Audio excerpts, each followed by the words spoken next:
Assalamu alaikum everyone.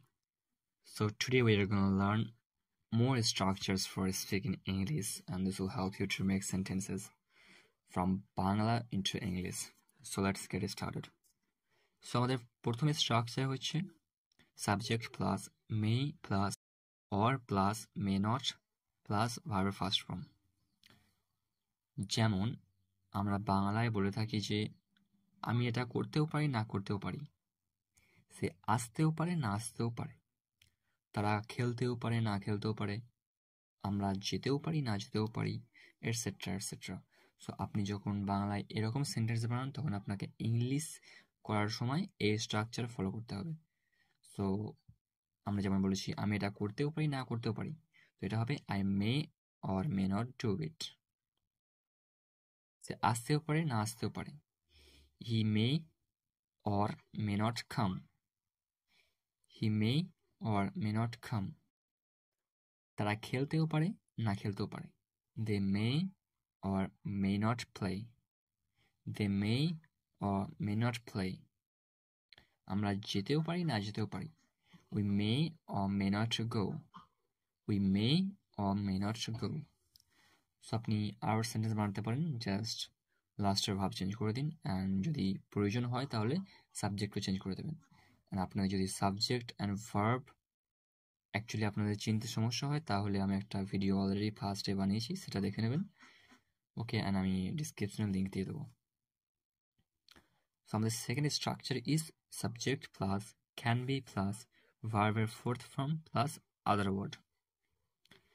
So আমরা যখন বাংলায় বলে থাকি আমি খেলতে পারছি, সে কথা বলতে পারছে, তারা হাঁটতে পারছে, সে যেতে পারছে, সো এরকম সেন্টেন্স আমরা যখন বাংলায় বলে থাকি তখন আমরা ব্যবহার করবো এই স্ট্রাকচার।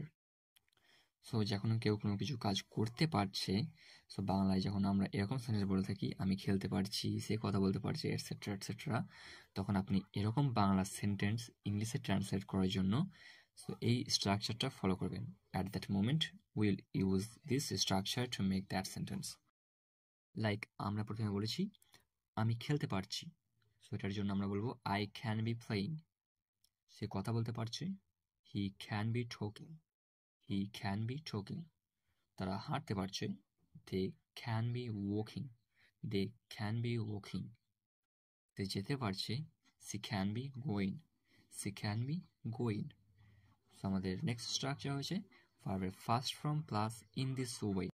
আমরা যখন বাংলায় বলে থাকি এইভাবে করো, এইভাবে খাও, এইভাবে বলো, এইভাবে ঘুমাও, তো এইভাবে যখন আমরা বাংলায় সেন্টেন্স বলে থাকি তখন আমাদেরকে ব্যবহার করতে হবে এই স্ট্রাকচারটা। যেমন এইভাবে করো, ডু ইন দিস ওয়ে, এইভাবে খাও, ইট ইন দিস ওয়ে, এইভাবে লেখো, রাইট ইন দিস ওয়ে, এইভাবে ঘুমাও, slip in this way, slip in this way. And our fourth structure is gonna be subject plus will be plus noun. So আপনি যখন বাংলায় এরকম কথা বলে থাকেন যেমন আমি একজন টিচার হব, সে একদিন সফল হবে, আমরা নিশ্চয়ই একদিন ভালো ছেলে হব, আমার বোন নার্স হবে, তো এরকম সেন্টেন্স আপনি যখন বাংলায় বলে থাকেন তখন এই সেন্টেন্সগুলো বাংলা থেকে ইংলিশে ট্রান্সলেট করার জন্য আপনাকে এই স্ট্রাকচার ফলো করতে হবে। সো আমি একজন টিচার হব, I will be a teacher. সে একদিন সফল হবে, he will be success one day, he will be success one day. আমরা নিশ্চয়ই একদিন ভালো ছেলে হব, we will surely be good boys one day, we will surely be good boys one day.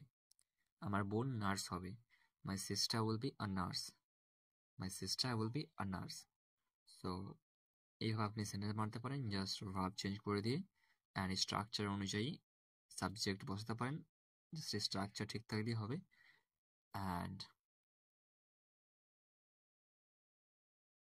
এই ছিল আজকে আমাদের structure class, and I hope you all found this video helpful, and thank you for watching my video to the end, and please subscribe my channel and make sure to press the bell icon next to the subscribe button so that you can get every video of mine. Thank you so much.